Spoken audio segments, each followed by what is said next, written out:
డబ్బులాగే సమయానికి విలువ ఇవ్వాలా? పైగా మన విలువ పెరుగుతుందా? ఇదేదో కొంచెం వింతగా అనిపిస్తుంది కదండి. మీకు కూడా అనిపిస్తుందా? వివరాల్లోకి వెళ్దాం రండి.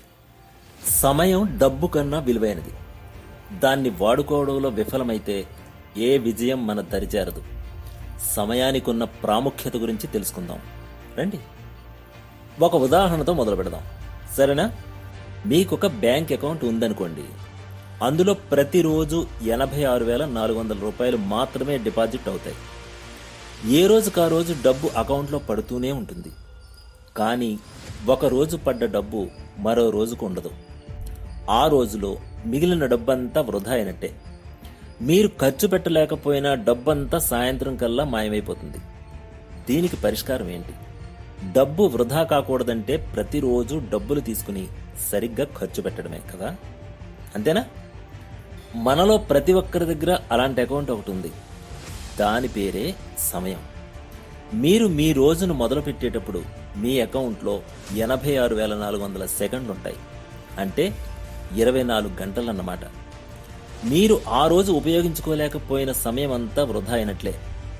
దాన్ని సరిగ్గా ఉపయోగించుకోవడంలో మీరు ఫెయిల్ అయినట్లే. ఈ రోజు మిగిలిన సమయాన్ని కూడగట్టి మరో రోజు ఉపయోగించుకోలేరు కూడా. సెకను గడిచిందంటే దాన్ని వెనక్కు తెచ్చుకోవటం అసాధ్యం. ఉదయాన్నే మళ్లీ కొత్త రోజు మొదలు. రాత్రికల్లా సమయం మొత్తం ఖాళీ. డబ్బు లేకపోతే కనీసం అవసరానికి అప్పో సొప్పో చేయొచ్చు. కానీ సమయం అలా కాదు కదండి. అప్పు తీసుకోలేరు, లోన్లు తీసుకోలేరు. మీకున్న సమయం మీరు వాడుకోవాలంతే.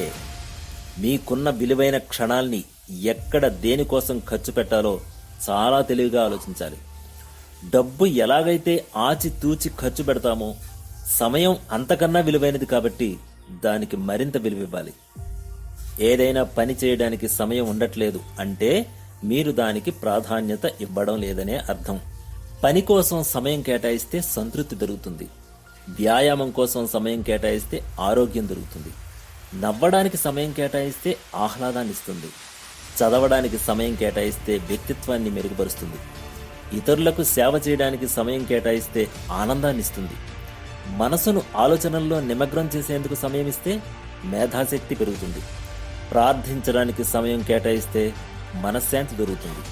కాబట్టి ఆరోగ్యం, ఆనందం అన్నీ సమయంతోనే. మన అకౌంట్లో ప్రతిరోజు పడే సెకన్లను ఎంత జాగ్రత్తగా దేనికోసం ఖర్చు పెడుతున్నామనేది చాలా ముఖ్యం. దాంతో జీవితం రూపురేఖలే మారిపోతాయి. మరి సరైన దినచర్య కోసం సమయం కేటాయించుకుని వాడుకుంటే ఎలాంటి కష్టమైన పనైనా సులువుగా పూర్తి చేయొచ్చు. మీకిచ్చిన సమయాన్ని వాడుకుని అంబానీలా అవుతారా, అబ్దుల్ కలాం అవుతారా, లేదంటే ఏమీ సాధించలేని వ్యక్తిగా మిగిలిపోతారా అని మీ చేతిలోనే ఉంటుంది. సమయానికి ఏ ధర ఉండదు, కానీ దాన్ని కోల్పోయినప్పుడు మాత్రమే దాని విలువ తెలుస్తుంది. అందుకే మీ చేతుల్లో ఉన్న సమయాన్ని వృధా చేయకండి. సమయం విలువ తెలుసుకుని అవసరమైన పనులకు, మీ ఇష్టమైన వ్యక్తుల కోసం, లక్ష్య సాధన కోసం ఖర్చు పెట్టండి. మీ రోజును లేవగానే అతి ముఖ్యమైన పనులను ముందుగా చేయడానికి సమయం కేటాయించి మొదలు పెట్టండి. తరువాత మీ ప్రాధాన్యత ప్రకారం సమయాన్ని వాడుకుంటూ రోజు పూర్తి చేయండి. చూసారా ఈ సమయాన్ని మీకోసం ఎలా ఖర్చు పెట్టానో? మరొక వీడియోలో మళ్ళీ కలుస్తాను. నమస్కారం. లైక్ చేయండి, కమెంట్ చేయండి, షేర్ చేయండి, సబ్స్క్రైబ్ చేయండి. నమస్తే.